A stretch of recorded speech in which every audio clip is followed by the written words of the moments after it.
Perkenalkan, saya Ivana Fredina Kurniawan dari Bisnis Accounting Program UK Petra. Setiap perusahaan memiliki struktur kepemilikan yang berbeda. Perbedaan ini dapat berpengaruh pada kebijakan dan kualitas pengungkapan perusahaan. Salah satunya mengenai Intellectual Capital Disclosure atau ICT. Negara berkembang seperti Indonesia dan Thailand saat ini belum memiliki peraturan yang jelas terkait ICT. Penelitian ini dilakukan khusus di perusahaan sektor pariwisata dan perhotelan, di mana Indonesia dan Thailand memiliki beberapa kesamaan. Industri tersebut juga menjadi pendorong pertumbuhan ekonomi di masing-masing negara. Rumusan masalah dalam penelitian ini adalah apakah ada beda pengungkapan ICT dan komponennya pada struktur kepemilikan perusahaan. Komponen ICT terdiri dari human capital, structural capital, dan relational capital. Sedangkan struktur kepemilikan perusahaan terdiri dari kepemilikan manajerial dan kepemilikan institusi finansial. Digunakan data dari 51 perusahaan dengan periode waktu dari tahun 2015 hingga tahun 2019.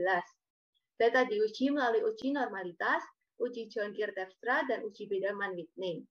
Terdapat 164 dari 255 pengamatan yang memiliki kepemilikan manajerial, dan terdapat 183 dari 255 pengamatan yang memiliki kepemilikan institusi finansial. Diperoleh hasil sebagai berikut.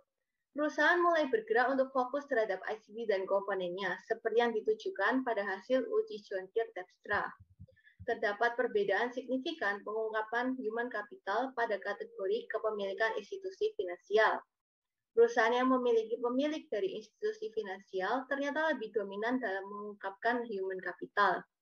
Keterampilan dan pengetahuan karyawan pada industri pariwisata dan perhotelan memang memiliki peranan yang besar. Adanya kepemilikan institusi finansial memungkinkan adanya kontrol lebih tinggi dalam pencapaian target kinerja, sehingga manajemen sumber daya di perusahaan ini dapat dikatakan menjadi lebih kuat. Namun, hal ini juga tidak berarti bahwa structural capital dan relational capital dapat diabaikan. Keduanya juga dapat berpengaruh pada reputasi perusahaan dan keberlanjutan perusahaan. Misalnya, perusahaan dapat memberikan inovasi baru pada produknya, berkolaborasi dengan travel agent, atau mempermudah sistem operasionalnya, di mana hal ini dapat meningkatkan daya saing perusahaan.